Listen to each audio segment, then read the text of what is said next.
Okay, let's just give me the green light. Good evening, ladies and gentlemen. Welcome to the first meeting of October 2020 of Lawrence County Council. I would like to be noted that the press has been properly notified and public notice has been presented. At this time, I would invite you to stand for the invocation provided by Councilman McDaniel, followed by the pledge of allegiance. With me, if you will. Dear Lord, we come to you once again as humble as we know how. I ask you that you enter this chamber and please guide us so we may make the right decisions for the citizens of Lawrence County. We ask that you protect us and protect those all over the world who are hurting because of the pandemic. We pray for those who are protecting us at home and abroad. These things we ask in your name. Amen. Amen. Attention, salute, pledge.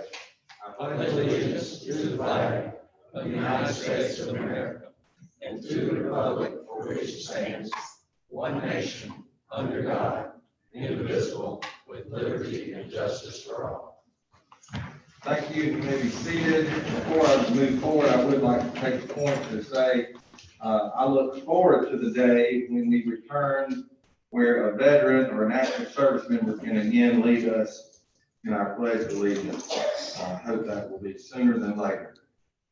Next is an approval of the agenda. However, members of council, there are two deletions and one addition. I would like you to scratch 7F and 7G. That is for ordinance number 881. That will be postponed until November. 7F and 7G.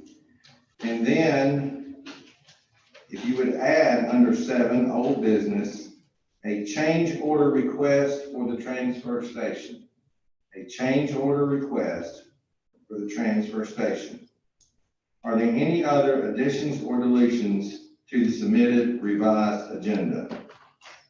Mr. Chairman, Yes, sir. I'd like to add an item about public works and landfill. Okay, that would come under new business? Yes. All right, so letter D, Councilman Member Wood would like to add, could you repeat that, Mr. Wood? Public works, the landfill. Public Works landfill. Any other additions? Hearing none, I'll ask for a motion for the revised agenda to be approved. So moved. Motion by Mr. Patterson. Second. Second by Mr. McDaniel. All in favor of the revised agenda, signify by raising your right hand. 7-0. Next is approval of the minutes from the regular session dated September the 22nd, 2020. Is there a motion to approve such minutes? So moved. Motion by Mr. McDaniel. Is there a second? Mr. Wood? Second. Any discussion? Hearing none, all in favor, signify by raising your right hand. 7-0. Next, we'll move into reports to council. This time, I would like to recognize our registration elections director, Lynn West.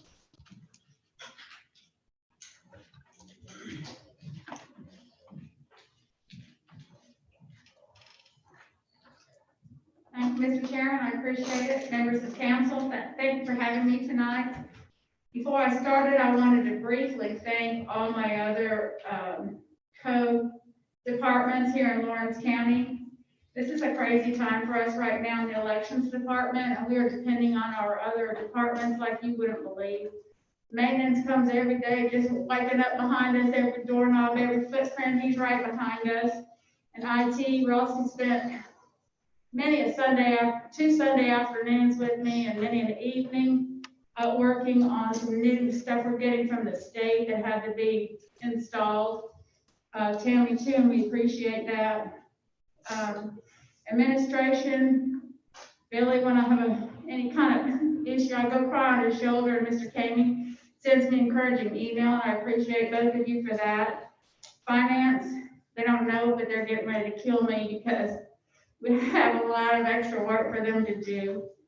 Joey in 911 drops off big cases of stuff, protective equipment, protective supplies, got a big old box of Lysol today that was snatched up in about 2 seconds, and we appreciate that. Even the assessor's office and communications, I call on the daily, checking on addresses and maps for voters.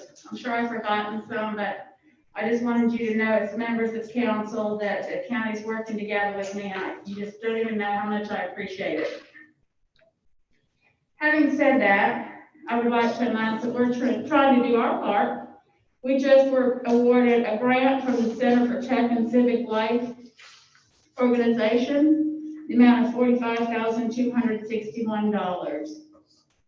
This grant is to be used for planning and conducting safe and secure elections.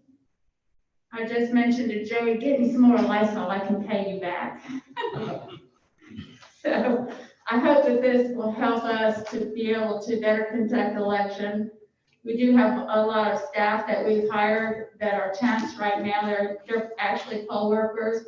It's a good thing because they're getting experience in our office. We know they can. They're helping us with this huge amount of voters that we have right now.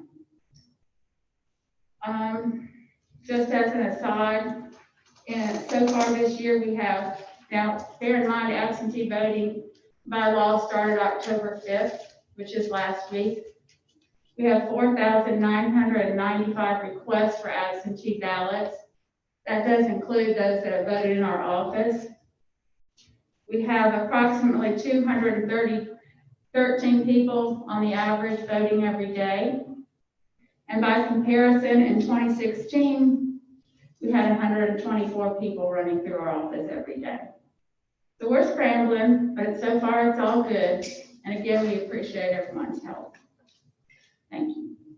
Lynn, before you leave, on behalf of, I'll speak for myself, I want to thank you and your staff and your commission for the work that you do.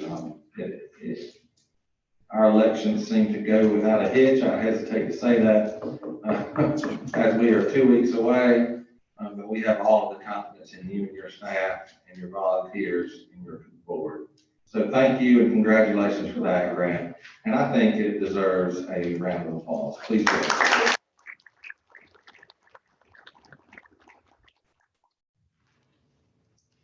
Moving along, an update from the Lawrence County Museum, and this time I'll recognize the folks from the museum. Debbie, and you've got someone with you.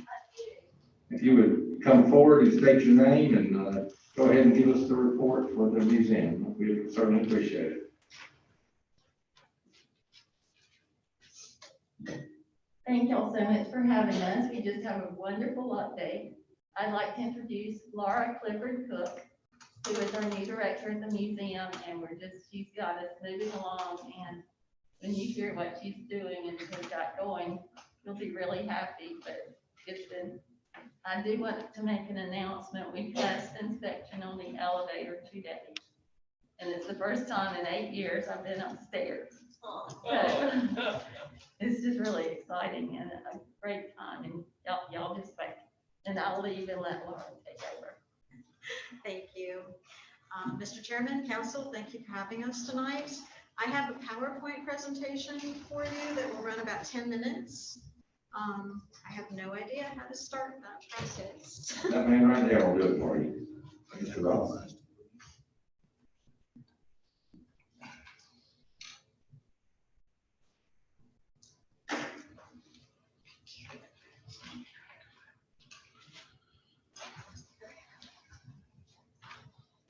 Okay, thank you. Got it. I'm seeing something different. All right, thank you for having us tonight. The purpose of this presentation is to introduce the Lawrence County Council to the new Lawrence County Museum. I want to discuss some timelines and processes moving forward across the street at the Witherspoon Building. When I first started volunteering for the museum last February, I walked into the Witherspoon Building and I saw just bare framing in the walls and temporary lighting. But despite that, I could really envision a pretty fantastic museum space being in there. And the more I talked to the volunteers that participate on the Museum Association, the more I understood the commitment that they have made to the past museum and the commitment that they're willing to make in their move to the Witherspoon. So I really view them as making two major moves right now. One is physical, from our little museum building on West Lawrence Street to a very large building right here on the square that is high profile, it's historic, and it increased our exhibit space by about 5,000 square feet. So it's a very, very exciting move to be involved in. I wound up being hired here in the middle of July to help facilitate the move from the old building to the new one. And my job is to redesign exhibits to make sure they're up to professional standards, that they're balanced. So there's a lot of revamping that needs to go on over there as we get moved. I didn't realize quite how much work was necessary in the front of the building when I started, but we've made good progress with that. The first thing I suggested that the association do is rewrite their mission statement.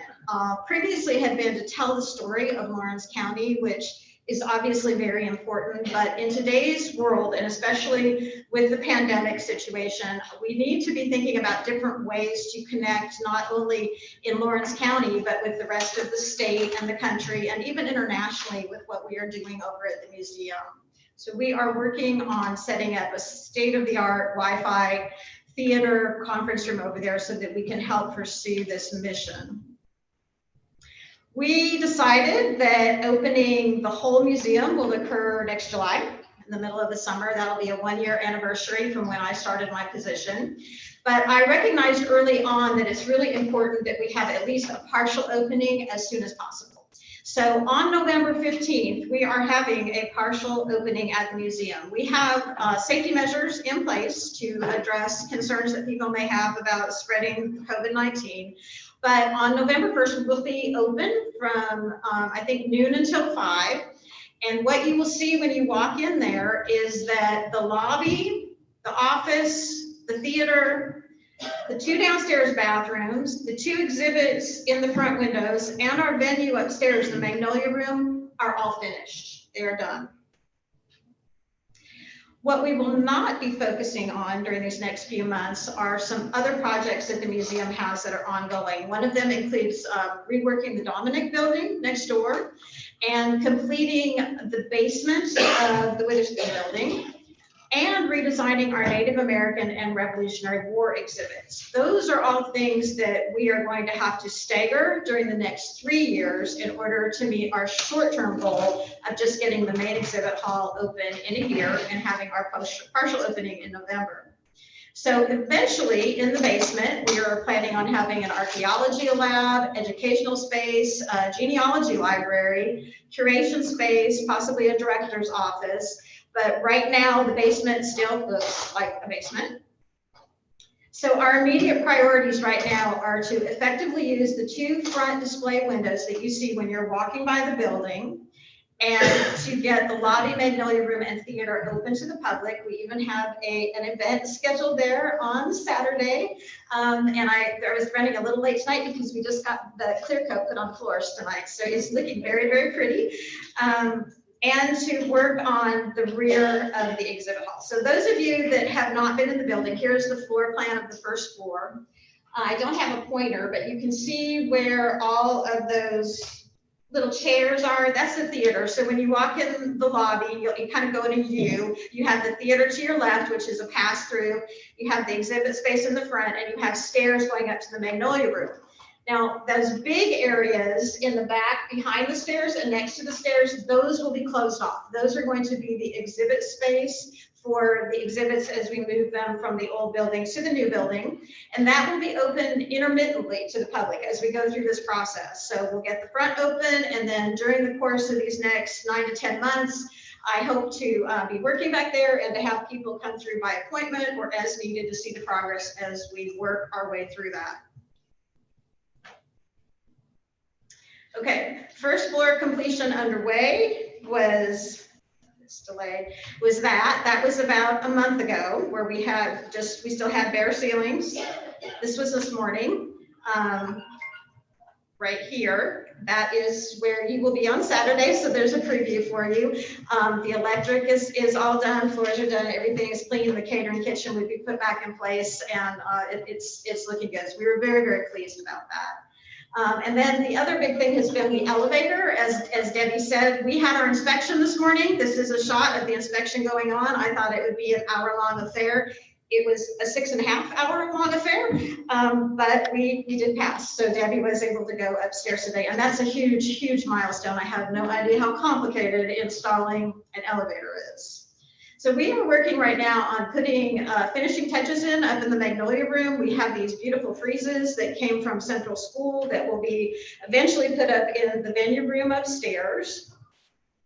And then I need to talk just briefly about the large exhibit hall, which is this area in the back. So what do you do with 3,000 square feet when you're actually moving from a very, very small building? So we do not have the collection capacity to do a typical museum where you start with prehistory and you go through history and settlement and bring it up to modern times. We don't really have the collections to support that. But what we do have is a number of themes that are going on over there. And I felt that it would be best to move our exhibits according to these major themes and then talk about each theme as they change their history. Okay, so we have these general ideas about learning in Lawrence County, so the history of education in Lawrence County. That's going to include things like oral history that Native Americans used, because we had occupation in this area long before Europeans came here. We need to talk about different ways of going through school, and it'll wind up with being schooled virtually during the pandemic. The next one is like working in Lawrence County, so things like the textile mills, the glass factory, and then modern employers. So each one of these themes will address that. And there are only these 6: living in Lawrence County, law enforcement in Lawrence County, military service in Lawrence County. And these are dictated somewhat by the collections that we do have. And for example, law enforcement, we have a very wonderful law enforcement exhibit. So the way this is designed is I know that over time, we will change how we want to use this space. So we didn't want to commit to something that we couldn't move for 5 years. So I'm going to be building platforms that are quite large, that sit in that large room. They're about six inches off the ground, and they could be approximately 12 by 12 feet.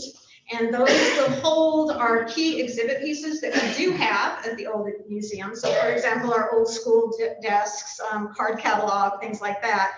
And then around each one of those, we will have pedestals, which you see in the center of that slide, to build on our main theme. So that's where we will talk about things like Native American education, virtual learning, segregation, desegregation, those types of things. So this is more what it will look like. We'll have a series of platforms for each theme and then pedestals around them. This is a little model that I built of our space that shows how we will have movable walls in the middle and these platforms staged around the edge. And that exhibit will be set up over in the lobby on the 15th if you want to come over and look at it and touch it and move it around and play with it to see what the different options are in setting that up. But the key to it is if we want to change this in a year, we can without any additional expense and without too terribly much trouble, which is really important because museums get very static. I don't know if you've ever gone through the same museum twice, 5 years apart, and nothing has changed. It's pretty dull. So I want to avoid that pitfall for the Lawrence County Museum and just continually move things and keep them fresh. One of the things I heard in the community, actually 2 things. One, we were given a very, very generous donation last October of $1 million.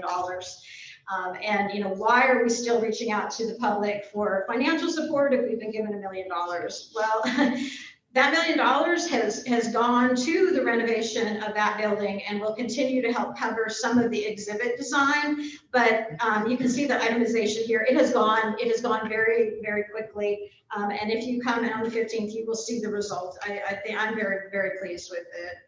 But we are still seeking community support. So we've used close to the $1 million, or have slated to use close to the $1 million already. This is just an informational slide about what museums do for communities. And it's just a numbers game. So it's how much revenue the museums bring nationally and then just in South Carolina.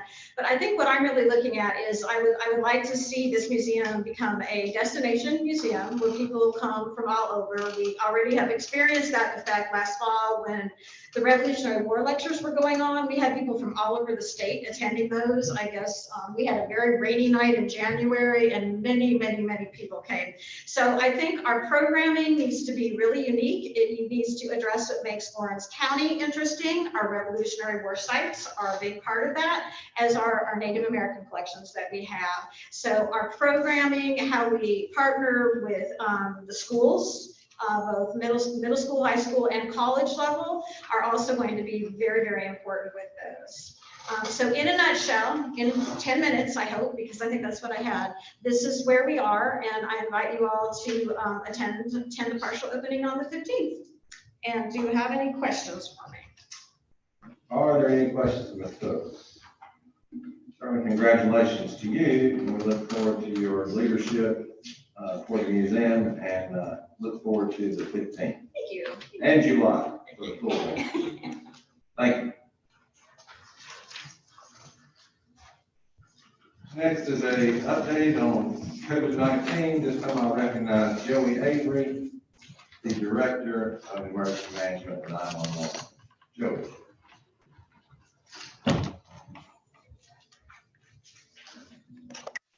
Mr. Chairman, members of the council, I'll be very brief tonight. As I always do, I start with the numbers. We had 629 new cases confirmed in the state today, 66 probable cases, 14 additional confirmed deaths, and 3 new probable deaths. And also what I've done, starting last week, I've given you a couple pages of information. These are the numbers that I get from DHEC, and this is what I look at to try to coordinate some areas of testing. The first page you have there is daily cases, and then we've got Clinton, the daily state cases. We've got Lawrence and Clinton. Those are 2 areas that have had the highest number of cases. So we got that for you. Then we got a little graph to sort of show you the overall picture that we look at. You can see that we spiked some, and now we've gone down some, and we spiked back up. So the cases are still very real in this community. And then on the very last sheet I gave you was the zip code countywide. This way you can see what number of cases are out in your jurisdiction or your districts. And I will tell you that we've had testing in the Lawrence area, Clinton area, the Waterloo area, the Gray Court areas. We'll try to move out in some others. We were in Joanna at the Baptist Church down there. So we've tried to move around in different places. What we look for is a facility that gives us good traffic flow to bring the citizens in without getting into a safety congestion problem out in the field. So that's pretty much the numbers as far as we go there. And I've said before that as long as we have testing in the county, we have cases active, we're going to do testing in this county. October 7th, we were in the town of Gray Court. Carolina Health provided our partnership. Tomorrow, 14 October, Ceph Regional will be set up at the Bailey Football Stadium on Presbyterian College campus. They'll be there from 9 to 1. Also gave you a flyer to show that. They also, some of these folks will give telephone numbers that they can pre-register if they like. So I just showed that to you, but it is a free drive up through testing site that we're putting out there. October 21st, we'll be back at the Exchange Building from 9 to 2. October 28th, we'll be back at the football stadium on campus, Presbyterian College. South Regional will be handling that one also. We also have dates locked in for each Wednesday of November. The locations are TBA. We're trying to find some different locations to get out into. And another side note, SCDHAG will be testing every Monday, Wednesday, and Friday at the health department from 9:30 to 3 o'clock. So with that said, we're always encouraging our citizens who are doing a great job out there to wear a mask, social distance as you can, wash your hands, sanitize your work area, don't touch your face, nose, and if you're sick, stay home. That can help us reduce the spread of this virus. We have some family and friends that we all know that have been infected, and it has been different type of symptoms. But some symptoms, some are asymptomatic, some have severe symptoms out there. So we hope and pray that nobody we have any other deaths from this virus. We haven't had a death in this county for quite a few weeks, a couple months, and we hope we never see another. That will be the conclusion of that brief overview of COVID. I can touch on Code Red. We had a Code Red release for the census. First time we've ever done a countywide Code Red. I don't know if you've got a call at your house. We ran into a few glitches during that. I think what we've got to do, work with our vendor to throttle back the number of calls we try to release at one time, because we had quite a few timeouts. And so that was a big learning experience. First time we've ever done it countywide. It's a great learning experience. We're going to have another one probably in a couple of weeks, and we're going to encourage people to sign up for Code Red to get weather alerts from that service that we have. If they go to the Lawrence County SC.com website. Yes, okay. Our site, yes, Yeah. .us. .us, and go to the emergency management site. They can register online for Code Red. If they have any questions, they can call my office and I'll certainly step them through it. Some folks may have gotten a couple extra calls because we did some testing. I know Mr. Carroll did, Mr. Pitts, Mr. Kamey. But it proved that it does work. And so as a countywide release of that call out, we just got to throttle back some stuff and make that happen on a little slower process. That concludes my presentation, Mr. Chairman. I'll be glad to answer any questions. Are there any questions of Mr. Avery, first of all, about the COVID report? And about Code Red?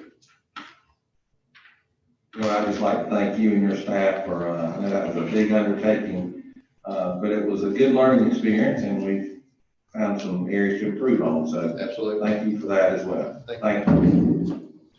Next, we'll move into old business. The first one is two planning commission appointments, and this time I'll recognize the first one, I believe, is Mr. Garrett McDaniel. Mr. McDaniel. Yes, sir. I want to make an appointment to the planning commission to fill my vacancy. Mr. George Austin, excuse me. He is an educator, and he has also served on the penny sales tax committee. So I think his expertise with development with the school programs and his experience on the capital sales tax committee will make him good to be on the planning commission. And that is in the form of a motion, Mr. As a McDaniel. form of a motion. Is there a second? Second by Ms. Anderson. All in favor of appointing Mr. George Austin to the planning commission, signify by raising your right hand.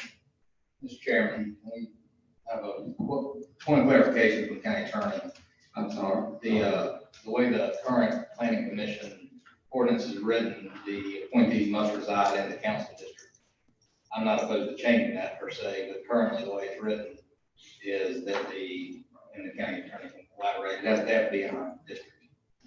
And I confirmed with Ms. Anderson before the meeting that she is amenable and supportive of that, and she asked that Mr. McDaniel make the recommendation. So from a point of clarification, I believe we're meeting those requirements. Is that what I'm saying? No, the planning commission ordinance clearly states that the appointee must come from the district in which the appointment is made. In other words, it would have to come from Mr. McDaniel's district. I realize that's cumbersome, and probably because of limitations, particularly in Mr. McDaniel's situation, where a lot of his district covers the city of Lawrence, which already has a planning commission. So it limits his ability to define people. I agree with Councilman Patterson. I don't have any issue technically, but to meet that, Ms. Anderson's approval does not override what the ordinance says. Could I nominate him to serve in District 6? Yes. That's your district, right? Yes, it Okay. is. Yes, ma'am. Do you have someone currently serving? I don't know. I don't think so. Sylvester Grant, I think is what's on the book. Yes, he was, so that's a grant out of Waterloo. But he had missed a couple of them, Sylvester's okay. so that was okay, Mr. McDaniel, if it would work with you, I'd be glad to work with you on amending the ordinance to make this possible. I think, Is that a county ordinance or is that? Yes. Okay. because I think Mr. Austin would make the appointment by all means. Right. I think we make a great appointment, but I also believe that the ordinance is written. My opinion is the ordinance is there for that purpose, to allow appointments from within the district. So we have, how do I back out of this? We've got a motion and a second, needs to be withdrawn. I withdraw my motion. Okay? Next, recognize Mr. Brown Patterson. I also have a appointment for the planning commission, Mr. Bobby Smith from Mountville. He is in my district. He also served with Mr. Austin on capital, penny tax, and I think he would make a good appointment, and give us some good foresight for the planning commission. I'll make that in form of a motion. There's a motion by Mr. Patterson, is there a second? Second. Second by Mr. Carroll. All in favor of appointing Mr. Bobby Smith to the planning commission, signify by raising your right hand. Those in opposition, like sign. Those abstaining. 6-0-1, one abstention. Mr. Wood abstained. Next, we will move into public hearing for ordinance number 872, revised RV park ordinance. Before I open the floor for public hearing, I would like to recognize the county attorney, Sandy Crookshanks. Thank you, Mr. Chairman. The one change that there was a great deal of discussion on, the council will look at page 3, section 1.3. The additional language that has been added, this is dealing with the grandfather clause, is the yellow language, the yellow highlighted language in there. That has been stricken, is in red with the red lines through it. This gives a more liberal interpretation of the grandfather clause. I would just remind the campground folks that this does not override any existing international building codes. Those are separate and apart from this ordinance. But I think the language that is currently in here certainly met a lot of the comments for liberalizing the grandfather clause that was in the previous draft. That is the only change that has been made in the wording for submission on third reading. Thank you, Mr. Crookshanks. At this time, I'll open the public hearing for ordinance number 872, RV park ordinance. If you would like to speak for or against, please step forward, state your name, where you live, and council will be glad to hear your concerns at this time. Please come forward, sir.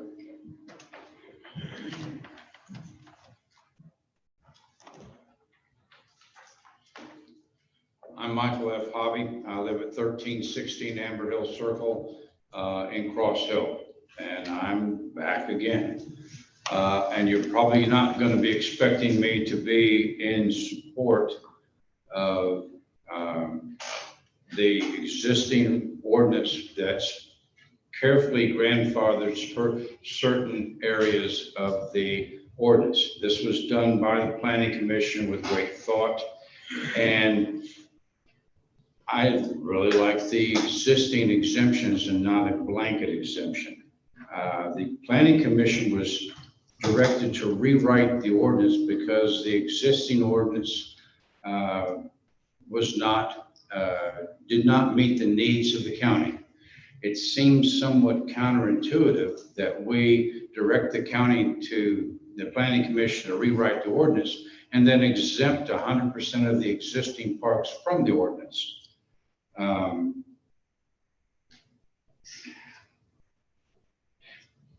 There will be literalists that will look at this ordinance and say that they are exempted from everything, and you and I both know that's not the intent.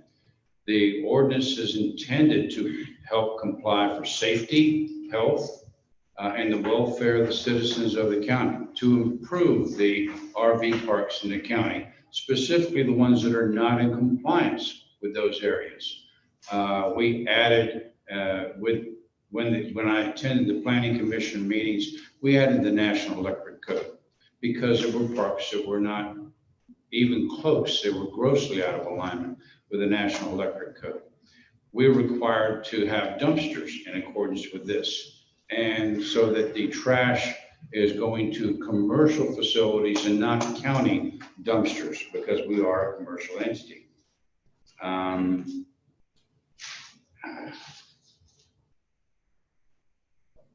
The regulation was rewritten so that it would be easy to comply with, it would be reasonable to be read, and it would be easy to enforce.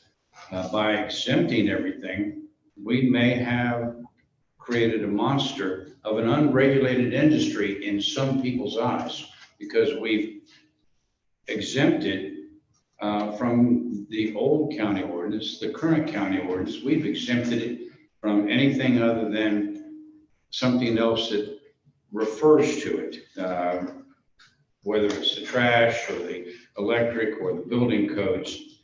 And I don't think that was the intention of county council. I am concerned about the risk for safety and the risk for liability of the county exempting such a broad exemption on existing parks, some of which are 50 years old, mine included. I still feel that this should be sent back to the Planning Commission so that the Planning Commission can solve this and fix this with their expertise. And just as a reminder, we currently have a moratorium on RV parks being approved in the county, and it's not in the agenda to change that moratorium and the current agenda. So the people that this actually is going to affect don't exist. And we've exempted the people that do exist. Please reconsider this ordinance, send it back to Planning Commission, and let's make it something that is viable for everybody and to improve the existing parks in the county.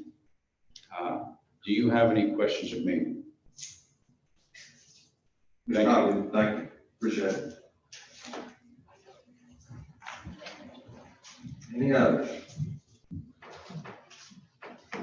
At this time, I will close the public hearing on ordinance number 872 and entertain a motion on third reading for ordinance number 872 revised RV park ordinance. Mr. Chairman, would it be appropriate to ask for some legal clarification from the county attorney before a motion is made? I don't see a problem with that. Mr. Cruikshanks, given Mr. Hobby's comments, with the electric code and even trash, are those, with the language that's currently suggested, or do those fall out of compliance or what is You know, it? all existing codes with regard to, electrical, plumbing, that type of thing, all existing codes would remain the same. This is specifically referring to, expanding or extending an existing part. So you would still have to comply with, an electrical, violation or whatever it may be.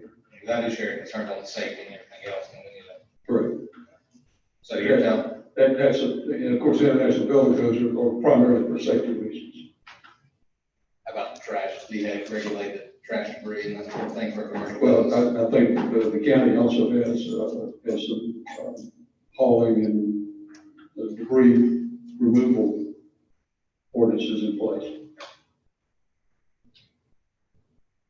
I understand what he's talking about the commercial versus individual.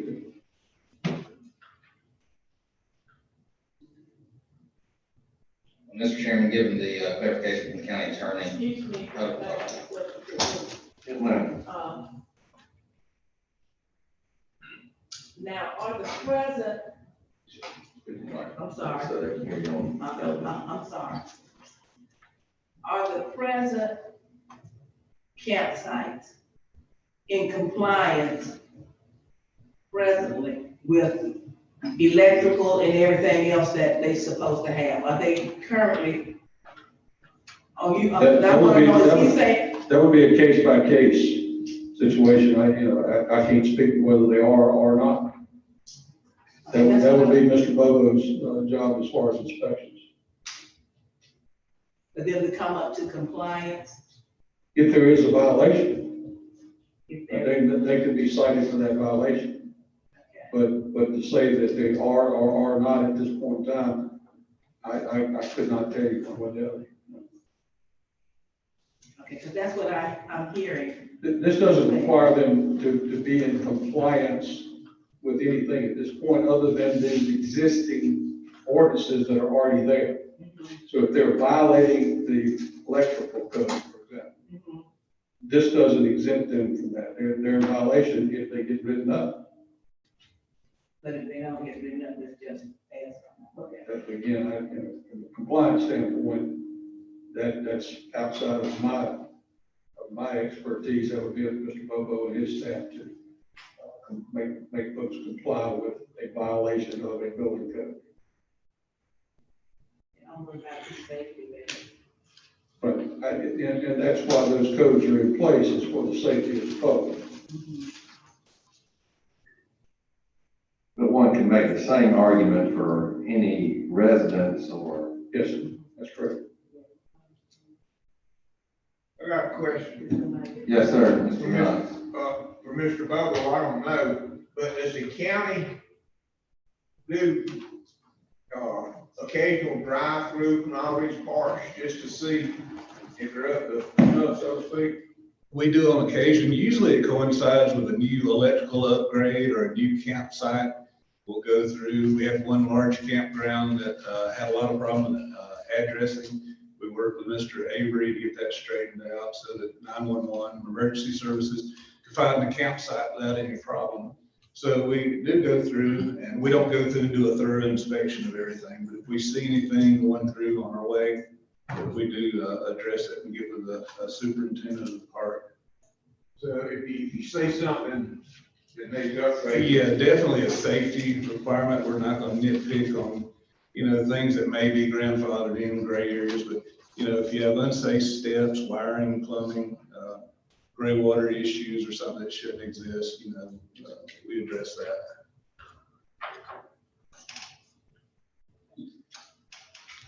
Any other questions, Mr. Bobo?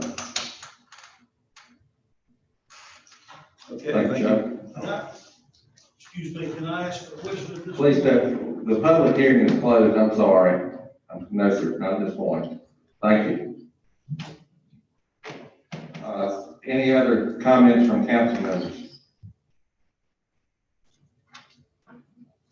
Hearing none at this time, I'll entertain a motion.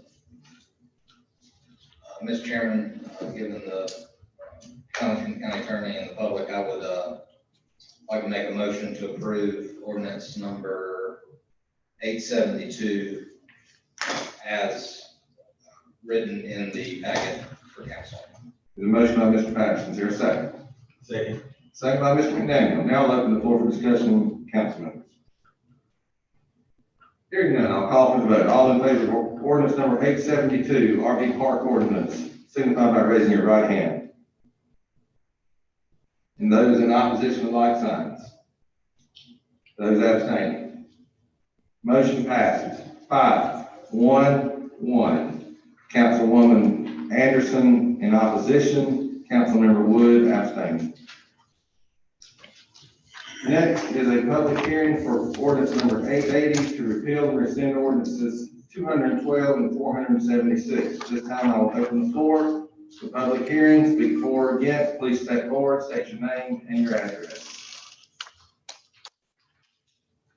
Seeing no one, I will close the public hearing and this time entertain a motion for third and final reading. So move to approve ordinance 880. Motion by Mr. McDaniel, second by, I believe, Mr. Patterson. Any discussion? Hearing none, all in favor of ordinance number 880, which will in effect repeal and rescind ordinance number 212 and 476, signify by raising your right hand. 7-0. The next two items we have deleted, and we will move to the public hearing for ordinance number 883, BMW Manufacturing Company LLC. If you would like to speak for or against, please step forward, state your name and address. Mr. Chairman, I think Mr. Wolf was able to make it tonight.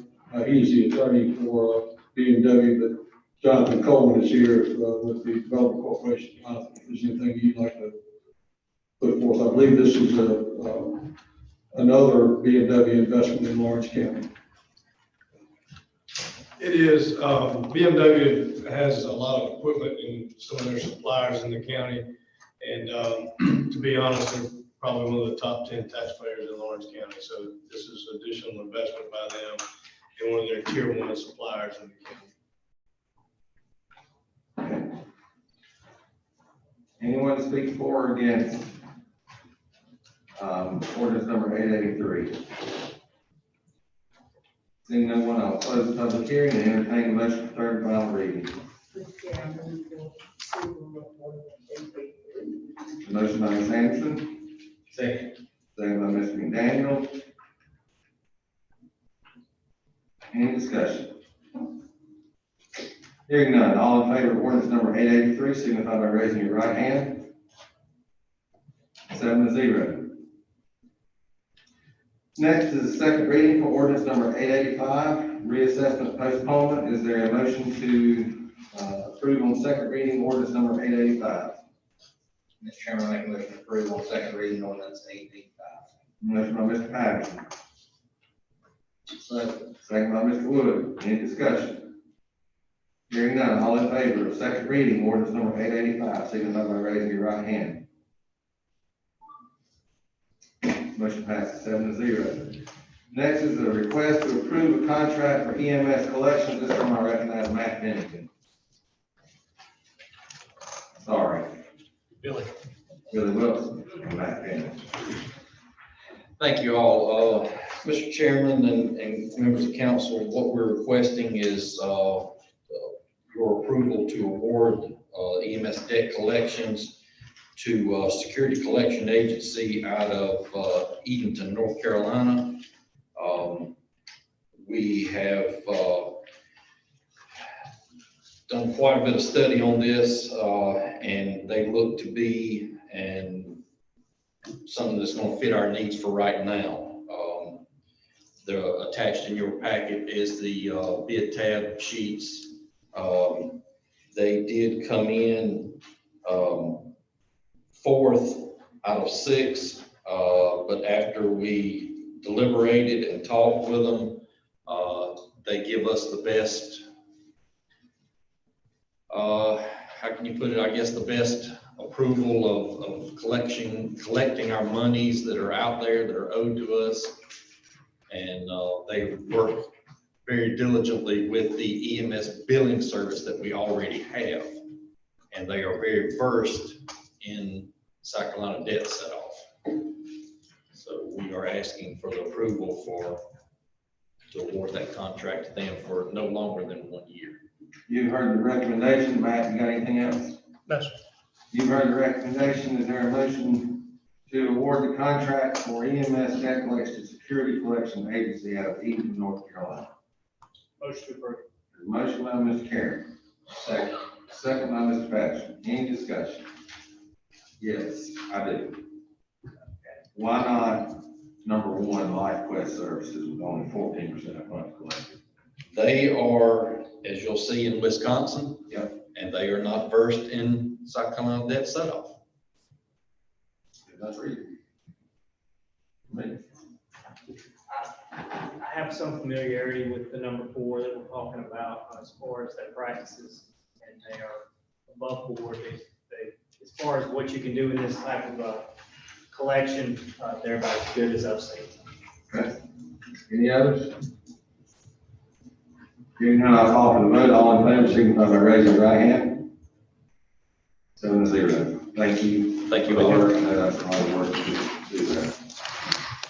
Next is an added agenda item, a change order request for the transfer station. This time I recognize Dale Satterthwaite. Thank you, Mr. Chairman. Council, come to you tonight with a change order request for the transfer station. Just to kind of recap how this all came about. We engaged Davis and Floyd in August of 2019, began the design for the transfer station. March 2020, there was enough design completed to then issue the permits to DHEC, or the applications to DHEC for the permits. What we did not know is to get a septic tank permit at that time was a 4-month delay. So from March of 2020, when we asked for the septic tank permit, it was July before DHEC was able to get a schedule and get us on the list. We bid the transfer station in June. So then DHEC comes in July and to do the perk test and to the inspection for the septic tank permit, they're requiring us to put in a curtain drain, which is basically an additional drain line with a pump station, small self-contained pump station that keeps water from entering into the drain field for the septic tank, as well as some other drainage included for the scales itself, so that we don't have water collecting under the truck scales. That change order is $56,201.38, and we would recommend this for you to approve that, because DHEC's requiring it. You've heard the recommendation. Is there a motion to authorize a change order in the amount of $56,201.38 for the specific purpose of installing a curtain drain as required by DHEC? Mr. Chairman, I move for approval of $6,201.38 to be used to comply with DHEC certification for the transfer station. For clarification, you meant $56,201.38, correct? Yeah, I thought it said 56,201.38. I'm sorry, 56. Okay, we got you. So there's a motion by Ms. Anderson. We're gonna be $50,000 short. That's how much I want it to cost. Get at it, Ms. Anderson. All right, we got a motion by Ms. Anderson. Is there a second? Second. Second by Mr. Patterson. Now let's go for discussion. I will say something. Even with these two change orders, we are way under where we were originally before. And again, I say Joe Wood threw the stop sign up for us, and it was the right decision, so Mr. Wood. So again, thank you for that. Any others? Hearing none, I'll call for vote. All in favor, signify by raising your right hand. 7-0. Before you leave, Dale, what's the anticipation date? Probably there's a 5-week delay in some of this equipment, but this will allow them to go on and with concrete work and some other work that needs to be done. We're probably looking at Thanksgiving into November. We are slightly behind schedule due to rain and delivery of some of the equipment, but the steel started going up today for the building itself, so we're excited about that. So completion will be when? End of November is what I'm estimating, weather dependent. Let's get that done for Mr. Wiggly. Just- Oh, definitely. All right, Mr. Chairman, yes, sir. this $56,000, even with that first contract that we talked about, this would have still came up because it hadn't been approved by DHEC. That is correct. It was come up on top of that first contract. That is correct. That's correct. So, thank you, Mr. And Chairman. we still, thanks to you and your wisdom, we still saved about $300,000. All right, moving into new business. This time I'll recognize Mr. Cruikshank for ordinance number 884 and fee in lieu of tax agreement. Thank you, Mr. Chairman, council. This industry, Koku, came in 20 years ago. Their fee will be running out at the end of next year. It was originally set up on a 20-year agreement. Most all agreements going forward, including the one you just approved with BMW, are 30-year agreements. Now, what that allows the company to take advantage of the 6% assessment ratio. Doesn't have anything to do with locals, special source revenue credits or anything of that nature. Tom Martin, who represents Koku, they are in the Hunter Park. Is that right, Mr. Coleman? Okay, I got one right tonight.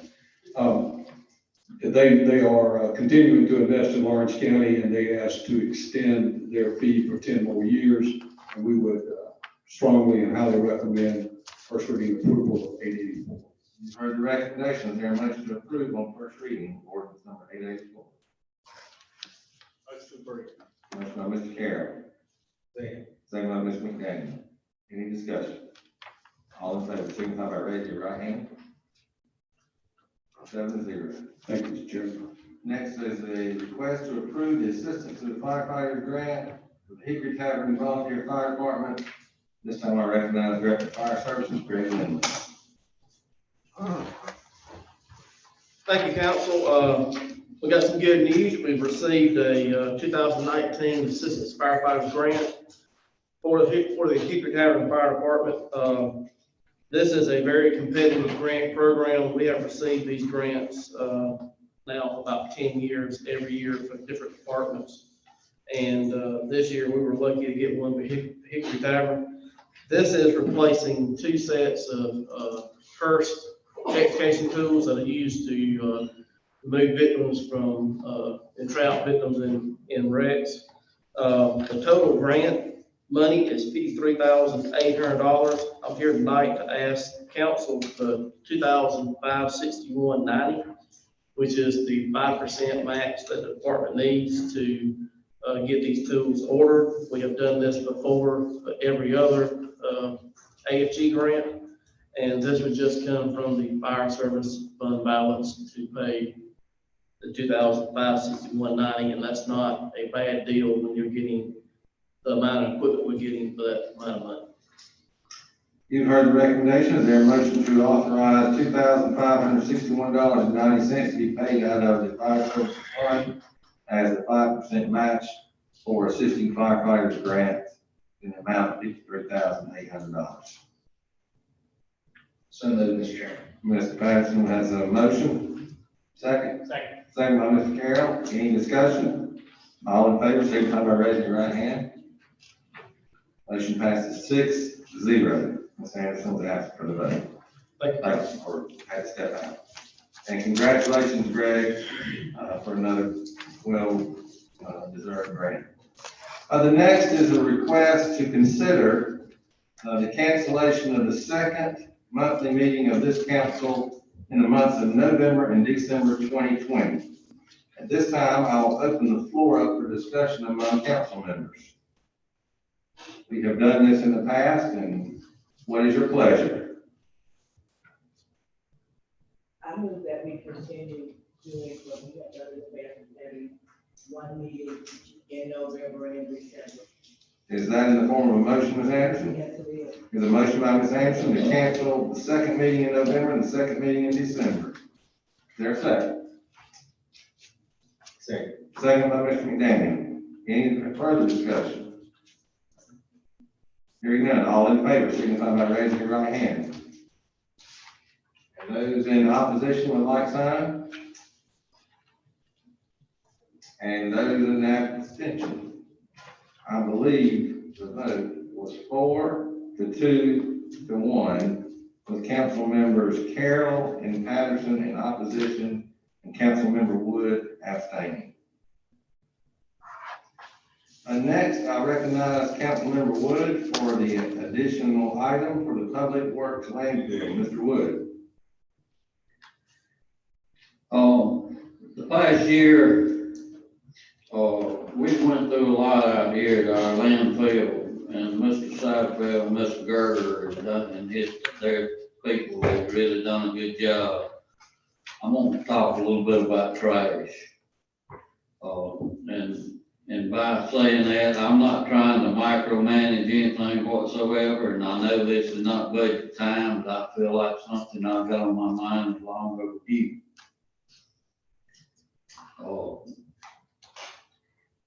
To see these guys out here working on these trucks, doing maintenance, changing oil, servicing these trucks cost a whole heck of a lot of money. You gotta remember, if it's trash stops, it's county stops. And it's a crying shame, we are long overdue to build these people a building to work on these trucks and service these trucks. And we talked a little bit a while ago about how much money we save on this transfer station. I think we need to put a little bit of money aside. I say a little bit of money, probably $100,000 aside, and let them get some bids on putting up a building out there to do this work in.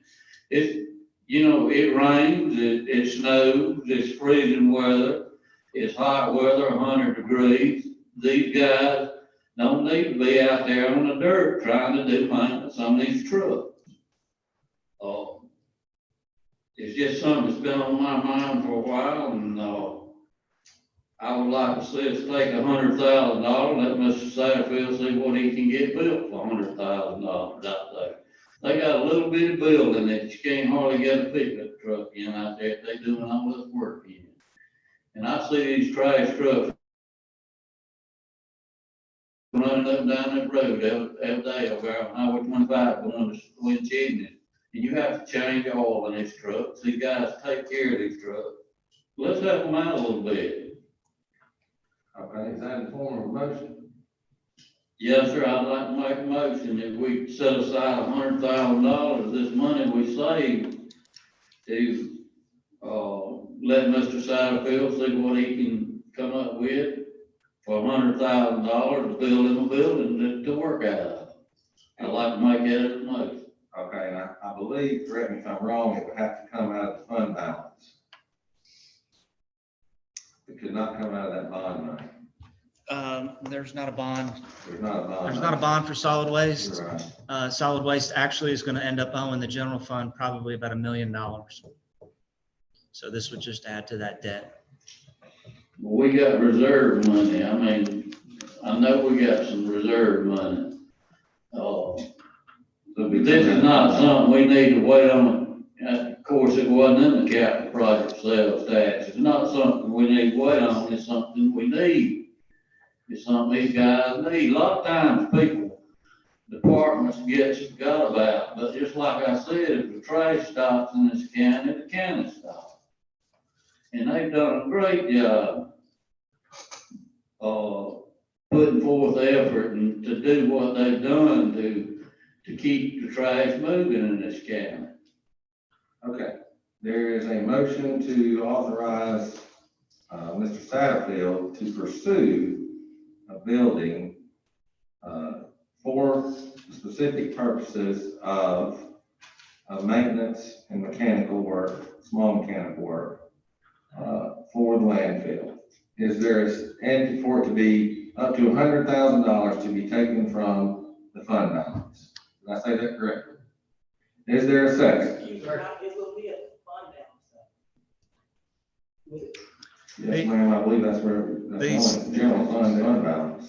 You could take it out of the general fund balance if you wanted to. The solid waste enterprise fund is a standalone fund, so in doing this, you would either add to the debt that's going to be owed to the general fund, because the solid waste enterprise fund is going to be borrowing about $1 million for the transfer station and the equipment for the transfer station. So this would either add to that debt, or you could draw down your general fund balance if you wanted to do that by paying for this out of the general fund balance. So you have either one of those two options.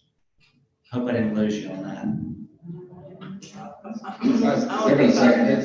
Mr. Chairman, I would take exception to that because this is a enterprise fund, is that correct, Mr. King? It is. I think any funding regarding the landfill and that would have, solid waste would have to come out, be dealt with that and no other, I think it has to come out where it should be. Has there been a second yet? Mr. Chairman, no, sir, but hang tight, Brown. Okay. Do we need to amend the motion? Well, I have an amendment, that's why I said a second. Okay, go ahead, Brown, then. Well, that means that motion dies, I don't make any motion, I'd rather Mr. Wood make it. Okay. So let me, I recommend making a motion to allow Mr. Satterfield to put out for bid design work, and then we can decide what money we're going to make that. We don't need to really waste a lot of money on design work. I mean, all we need is a metal building out there. right, that's what Brown's saying. We should let him go ahead and bid against price. And we can tell what money. Yeah. Okay, so we're gonna take off the fund balance, and the motion will be to authorize Mr. Satterfield to do a request for bid proposal. Is that what you're saying, Brown? What do you need, Dale? Okay, lady, you make. We can do a RFP out, we can do the RFP for quotes and stuff for pricing and all Right. My first step will be to get with the team out there and determine what they think their needs are and do it over there. Yeah, before we finish and get a second on this amended motion, put in an arbitrary, and I'm not saying it's arbitrary, let me take that over. Putting a dollar figure on something because we think this is what they need, and if they go and figure out they need something that's 200,000 and we put 100,000 in it, that doesn't make any sense to me. So I would say I would be for putting it out, finding out what you need and what it would cost, and then doing it as opposed to doing it backwards. And that'll also give the county administrator time to look at our funds and give us the best recommendation for where that money should come from. I'm pretty sure we can, for $100,000, we can get a maintenance building, put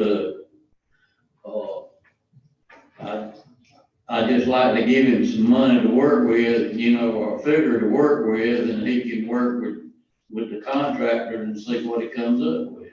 Well, you can get a high and low, you can put a couple different options, we just don't need to have it voted on for 100,000 and lots. Good point. But the consensus of what we're hearing, the place marker would be $100,000. So. Yes. We'll have a recommendation at the next meeting. Okay, so really all we need is a motion to authorize Billy and Dale to put an RFP on the streets. And then they'll come back with us with ballpark. We don't need a building out there with a brick front, you know, big porch on and. We'll get a simple set of specs together and put it out there. Yeah. Okay, everybody good with that? Could you let me know what the motion is? No, I can't. Maybe, I tell you, a quick way to do this, we put up at the transfer station, what, 60 by 60? Ask that company, you know, what that 60 by 60 building would cost on another concrete pad. Right. I mean, that'd be a good route to go with that. I mean, I'm not trying to micromanage to tell you how to do it, but I just feel like it's way overdue, these guys out there. I know how it is to get out and lay around on the ground trying to do something. And from a safety point, we need a maintenance building out there. And don't leave yet, 'cause I got another thing to follow up with that. All right. And I do too, because Mr. Wood just opened up a can of worms, as far as I'm concerned. Because I see a lot more things out there that's needed by the trash collectors. Because the place where they, out at the landfill, not the landfill, at the Box site. at the box sites condition for where the people are sitting, you know, when it's raining, when it's cold, it's not any heat or anything in there. There's a lot of things that's needed, and I can't single out one particular thing for a building, but I know there are several other things that are needed to make their job a whole lot better than what it is. I can't only paying $150,000 fee for a truck. Well, I don't know. 170. And then it goes up- $175,000. Okay, let me, if I may, I can address that a little bit. Where we are at the present time, it is my goal that at a box site, it be a full-service box site. If you show up with recyclables such as metal or aluminum, we take anything at a box site. We have currently worked on a new design for our box sites that includes a little bit nicer place for the box site attendant to work out of, better flow of traffic, all of that, to make our box sites better. We're working toward exactly what you're addressing, and you are correct. Okay, I'm gonna come back to the motion now. I'm gonna try to keep us on track here. So, Mr. Wood, your motion, you are in agreement to allow them to do an RFP to come back with us with some figures. So we're just not limiting it at $100,000. Are you comfortable with that? Yeah. All right. Now, is there a second for that motion? There's a second by Mr. Yons. I'm not going to open the floor for discussion since we've already had it, unless someone has something more pressing to say. This is just for the RFP. This is just for the RFP at this point. So, if you are in favor of allowing Billy and Dale to submit an RFP to the streets for submission for a building to be built at the landfill for the specific purposes of maintenance of vehicles, signify by raising your right hand. And those in opposition with like signs. Motion passes 6-1 with Councilwoman Anderson in opposition. Now, what I would like to ask is, when I rode with the gentleman that Saturday, we kind of talked about gear for the weather for them, that we don't provide any kind of outer gear. Are we still there, or do we have any money to allocate? I will need to follow up on that, because certainly sure that we do. but Okay, no problem. if you would just check on that for me, because I would like to do that for those guys. that We to have do the that. money for that, for Yeah. sure. Yeah, okay. All right. That's it on that. Under new business. You're not talking much money for it. I'm sorry about opening a can of worms on that, but that's been on my mind since I rode the trash truck. I mean, that don't make me an expert on trash by no means, riding trash trucks. I just saw so many things that need to be done out there. And like I said, sometimes we forget about things like that. And my mic doesn't work, but I appreciate what you just said. There's so many things that need to be done. The problem, and you're not going to be faced with this problem, but the rest of the council is going to be faced with funding that. We have not invested in our solid waste. What you said is spot on, and I really appreciate you, Mr. Patterson, and I know the rest of y'all. I know Mr. Pitts also went out and spent time with solid waste. I'm glad you got to see that, because we need to do some investing in our solid waste. We've spent a lot this year in our solid waste. We still have a lot more investing to do. Currently, I am projecting it's going to require a fee increase, but that's something we'll deal with next year. This will just kind of add to that debt. But I'm glad you said that. Solid waste has been neglected, and it does need a lot of work. And we did address the rate of pay for those guys, and we should not have had turnover recently. That is correct. We have not had any turnover. Those were the CDL drivers. And to address one of your other concerns, if I understand correctly, after tomorrow, we will have no more compactors with diapers. Next, we'll move into public comment time. This time I will call you by order as you have signed up. Mr. Tom Grubbs, 1772 Mahaffey Road. Mr. Grubbs, if you would like to step forward. Yes, sir. I'm gonna defer to Mr. Armour and Reverend Wilkerson. Okay. Well, I will call them up in just a moment. Next is Mr. David Coons. Mr. Coons, are you in the audience? 1701 Mahaffey Road. Pass it off to him. Yes, sir. Mr. Alan Titus, 2075 Watts Bridge Road. Mr. Titus, are you here? Next is Mr. Michael Hobby, 1316 Amber Hill Circle. Mr. Hobby? I have my say, thank you, sir. Yes, sir. Next is Mr. Terry Wilson, 14339 Highway 101. Mr. Wilson. And as you come forward, I apologize, I did not realize that public comment had closed earlier.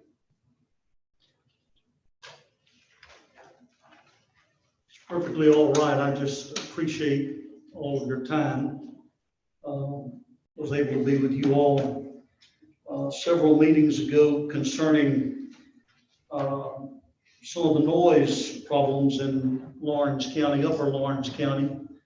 Now, I think in our area, which is out in the Green Pond community, Hickory Tavern community, we're sitting right in an area. After talking with some of our council members, we really didn't know who covered that area. I'm still not sure who covers that area. Mr. Carroll, I think you and I talked about it, but I believe it's Mr. Yance. But there's been complaints going on ever since, and I won't name any names of who purchased the property. This was the old Babs property. In fact, part of it was a minister there for several years ago when we purchased ours from Thad and Nadja Reeves many years ago. But 7 or 8 years ago, there started, originally, they cleared that off or got permits to clear that off, or maybe didn't get any permits to clear it off for agricultural. It ended up being a dirt track. This dirt track ended up running, and I apologize, let me just back away a little bit, but this dirt track ended up, this thing was running 7 days a week. It was on Facebook running 7 days a week. They were running equipment at 12, 1, 2 o'clock in the morning. Got a sister-in-law that lives right there in one of our old home places that has dialysis 3 days a week, getting up at 4:30 and 5 o'clock in the morning, and they're running equipment, trying to get ready for the next practice run, as they call it, with loud race pipes on them. We talked about the noise ordinances. We talked about that you all would review that. Don't know that you have, but the decimal allowance on that. We called the law several times. They came out several times, said they had nothing to even gauge it by. They had nothing to test it. They said the way they tested it was set up there at Crossroad and roll the window down and see how loud it was. That's not acceptable because all the properties out there, you've got more and more residents that are moving into Lawrence County. You've got companies like BMW and different ones investing lots of money. I believe the gentleman said that they were the 10 biggest investors in Lawrence County. Well, they're hiring folks that are moving in, that are building $200,000 homes that are selling for $165 to $170 a square foot now. And they're not going to come and build next to a place where they're not going to get any sleep or rest. Now, I can just tell you that I'm not building my home on the pond down there that Lawrence County helped purchase it many years ago when we had that system going on. I'm not going to have anything down there where I've got to listen to that 24/7. So the noise issue, I mentioned that we needed to be proactive instead of reactive. All right. Now we have the opportunity to be reactive because they just sold that property. I could name names again. And that properties was sold and they're out there working already, getting ready to start up again. We're going to be back with the same issue. I called Building and Codes. They referred me to your office. And the last one I talked to was Mr. Satterfield. And I haven't yet been able to talk with you again. But we can be proactive by not allowing them to move in with that kind of business. They're running 7 days a week. That's what they were running. You also got a racetrack out there that if I was to go and talk to some of those folks, all of these folks come on the spur of the moment, that you'd have more in here than you'd probably be able to seat. With these things coming in more and more, it's causing our properties to be devalued. Now that property sold for about $7,000 an acre. You're talking about 90-something acres. If I went to sell a lot like they sell in Greenville, I could get $15,000 an acre for it. It's selling right now for $10,000 an acre out there, or a little bit smaller. But we're ruining some of the best properties, in my opinion, in northern Lawrence County. You gentlemen can be proactive. And I haven't even mentioned the problem with two-stroke oil that's running off of these bikes, that's running down in the creek. I walk down on the creek when it rains real hard, the mud and all of this stuff's running right down in that creek, and it's running into the other creeks. Okay, agricultural, I don't have time to go into all of that, but when they're talking with all of this, some of you folks that are on this council have led me to believe that you are for zoning. We can't talk about zoning anything if we okay things like this. How can you talk about zoning somebody with a mobile home out, or zoning somebody that's got 3 automobiles out, or zoning somebody that's working on a car in the yard? We can't talk about zoning if we're not going to be proactive and cut out some of this stuff that's going on in our county.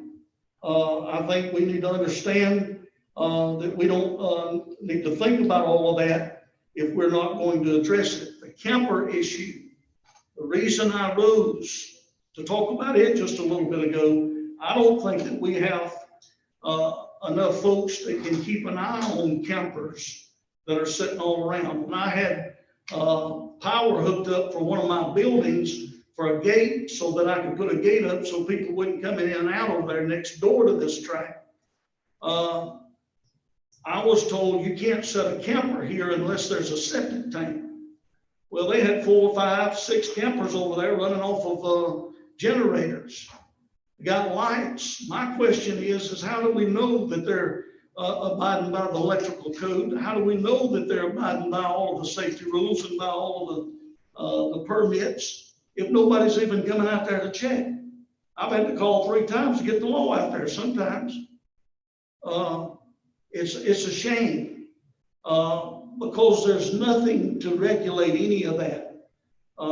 This year, if we're deer hunting, we're sitting up in a tree with a 30-06 and they're riding a bike and we're shooting at a deer and we miss.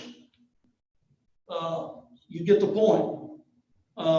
If you got rabbit hunting going on, dogs running everywhere, and it runs up under one of these bikes as they're running, who's going to regulate all of that? We need to be proactive instead of reactive.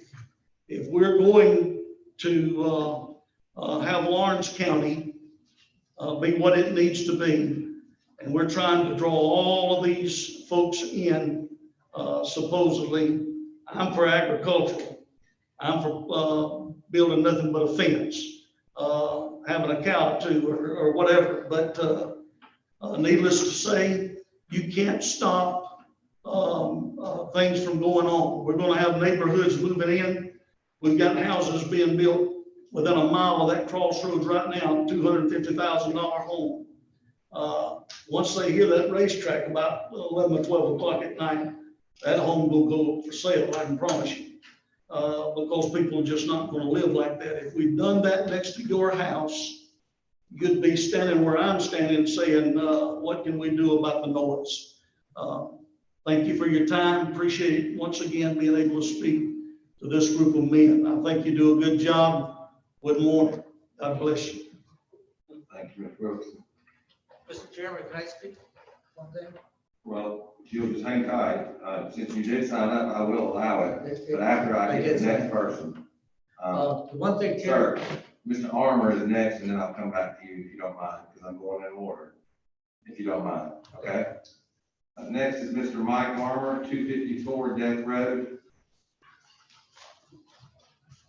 Good evening, and I'm gonna speak on the same subject as the previous gentleman. And I won't repeat what he said, but I'll add my agreement to that, and I'll try to give you some background information.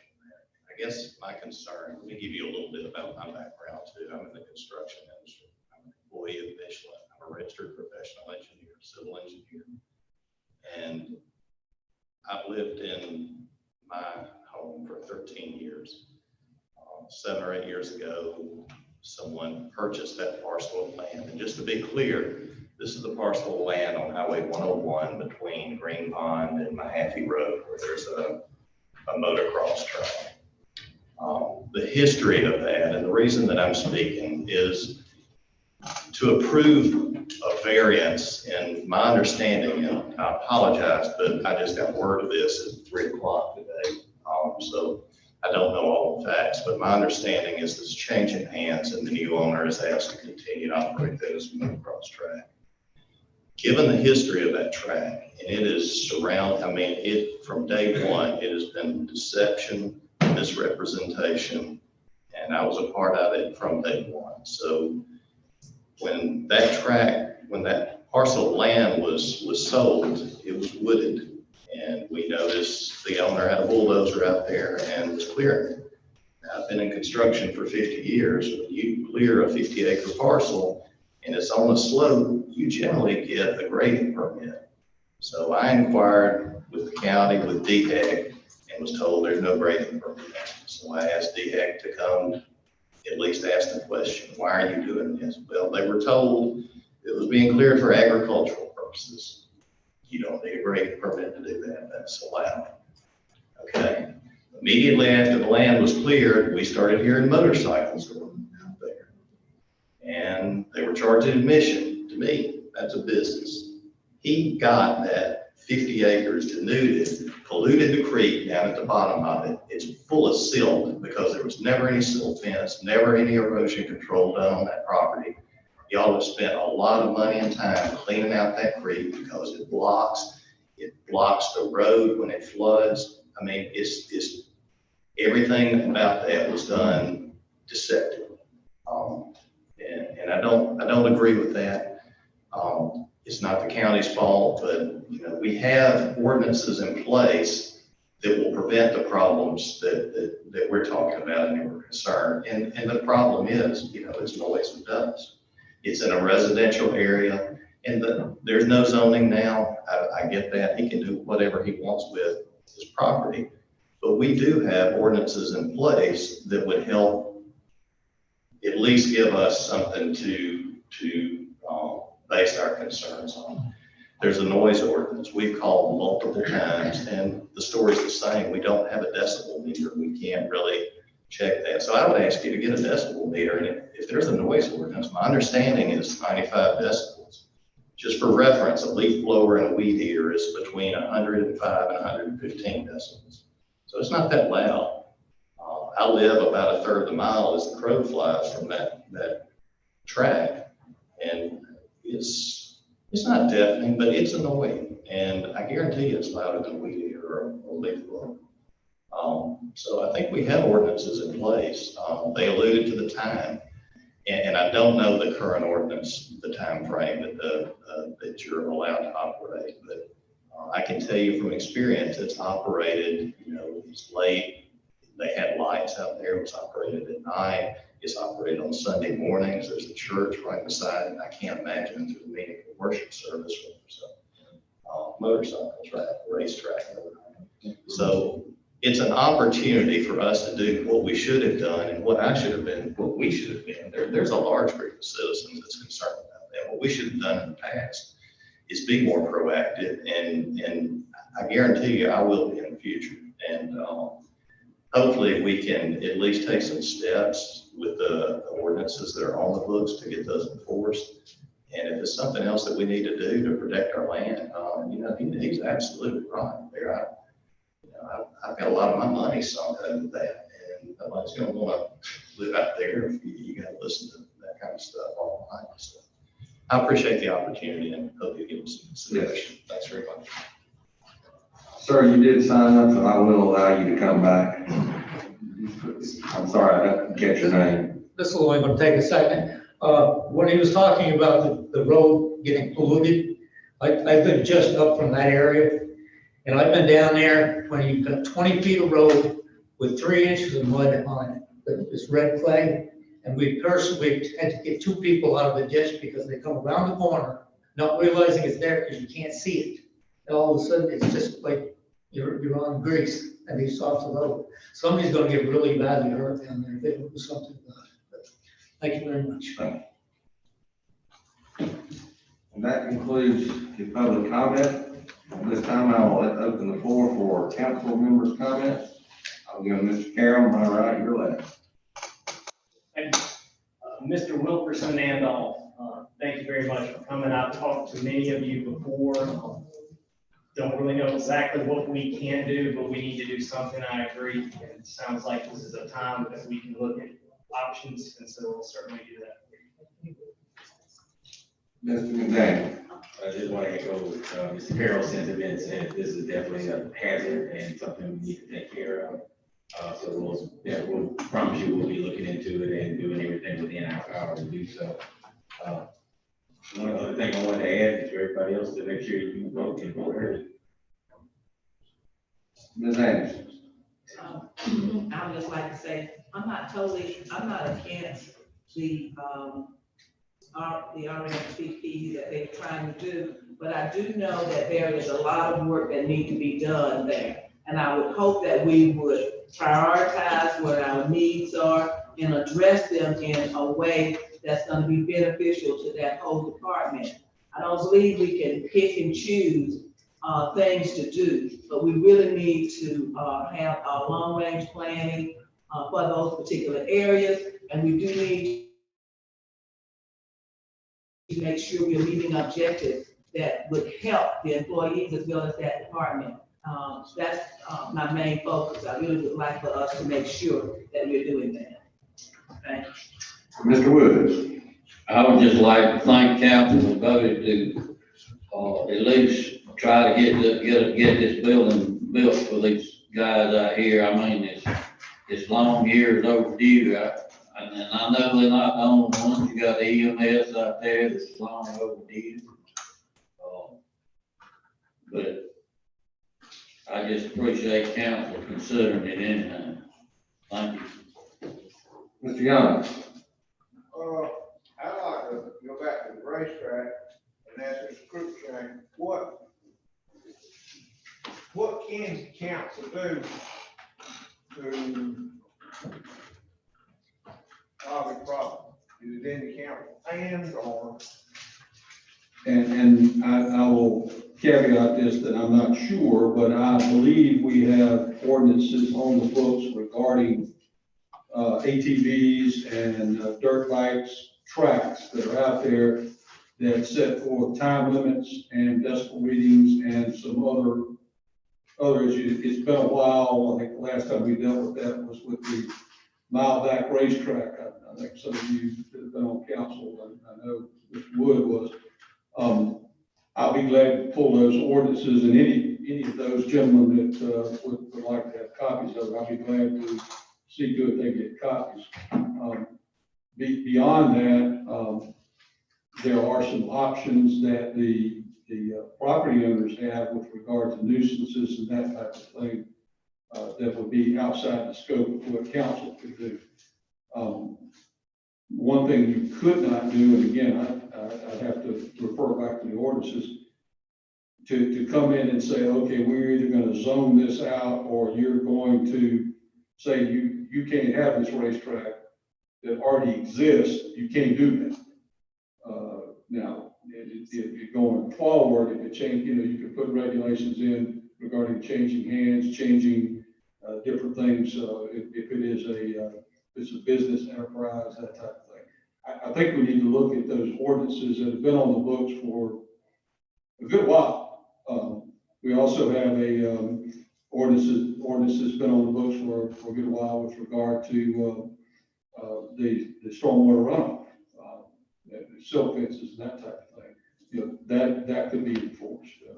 There's an ordinance that's been there, gosh, probably 20 years, regarding that.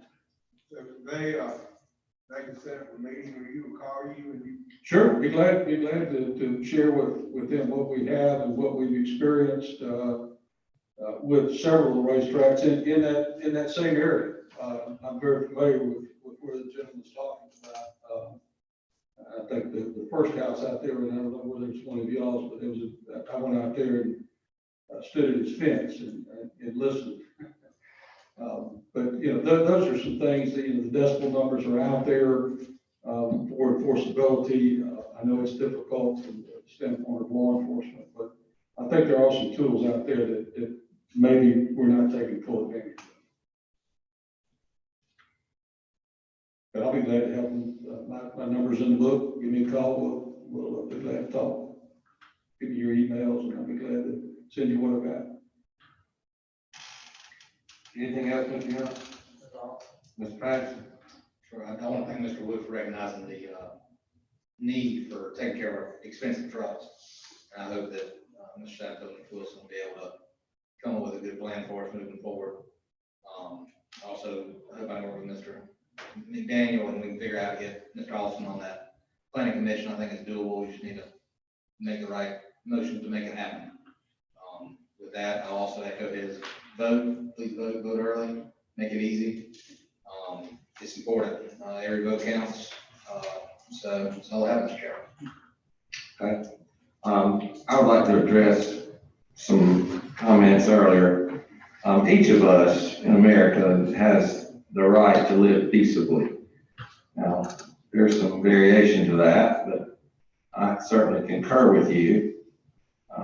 I wouldn't want it beside me if it interfered with me or my family, and to live peaceably and not be annoyed, I think is one of the words I've used. I'll also use it to say that, again, after the fact is too late. And eventually, one day, maybe when I'm dead and gone, this county will in fact recognize the importance of zoning countywide. I know everyone is not in favor of it, but it is a fact. Your property will devalue without it. We see it in all areas of this county, not just yours, but there are other areas. One that's less than a mile from where I live, right around from my mother's home. So I certainly recognize that. And the last thing I'd like to say is, I believe someone is getting married this weekend, is that right? We have a council member getting married, so congratulations and the best wishes to you and your wife to be. With that, I'll entertain a motion to adjourn. I make a motion to move in executive session for legal reasons. What? It's on the agenda. Sorry. Second.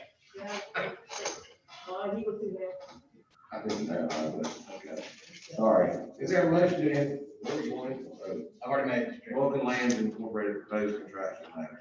Is there a motion? There's a motion on Mr. Patterson, second by Mr. Carroll. All in favor, signify by raising your right hand. 7-0, the time is 7:10. We'll enter executive session at 7:15.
7:30? Supper time.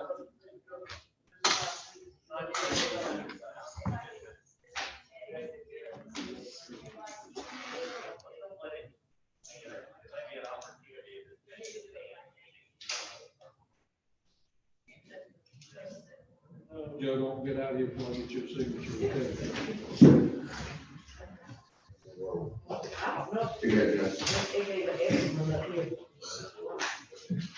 All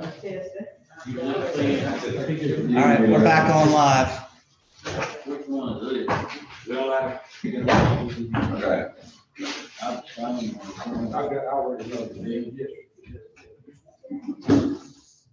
All right, 7:26, we're back in open session. Is there a motion coming out of executive session? Mr. Chairman, I'd like to make a motion that we allow our county attorney to enter into a contract with Vulcan for a land lease and construction of a new convenience site. Is there a second? Second. Any discussion? Well, the motion by Mr. Carroll, second by Mr. Patterson. Thank you. I don't know who did. Any discussion? All in favor, signify by raising your right hand. 7-0. Now, is there a motion to adjourn? Motion by Mr. McDaniel, second by Mr. Carroll. All in favor, signify by raising your right hand. We are adjourned.